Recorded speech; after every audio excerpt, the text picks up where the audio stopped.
at what point did you decide that you were going to transition from being an ER physician into real estate investing? If you had asked me years ago what I saw myself doing for the rest of my life, I was going to tell you I was always going to be a doctor. I was going to be the best ER physician that there was, and that was going to be the end of my story.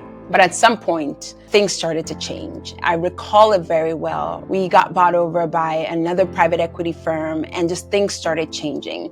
There was a ton of bureaucracy. What we did, the practice of medicine, it started to change. I just started feeling like I was losing touch with the thing that I love to do the most. And I remember the day that it hit me, right?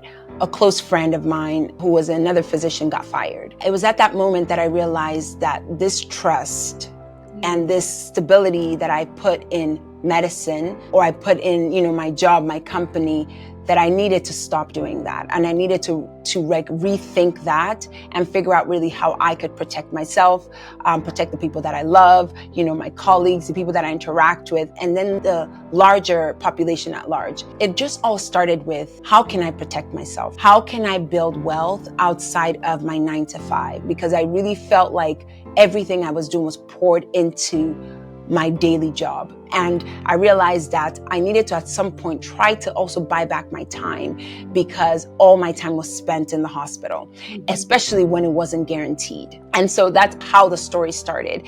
And I really just started investing. So I, from a young age, and I don't know why, maybe it's my dad is a serial entrepreneur, but I always just felt like I needed to diversify. So I needed to not rely only on one thing. So I was, I'm into stocks. And if you talk about me, all things financial, I'll talk to you about all things finances, financial literacy. Those things excite me. But I was diversified across multiple platforms. And when all of this started happening at work, I started thinking to myself, I probably need to get into real estate. And at that point, I had a mentor. And one of the things he told me was that the wealthiest of the wealthiest in America, in the United States, they built that through real estate. And they built that through ownership. And so I thought, well, I want to be a part of that.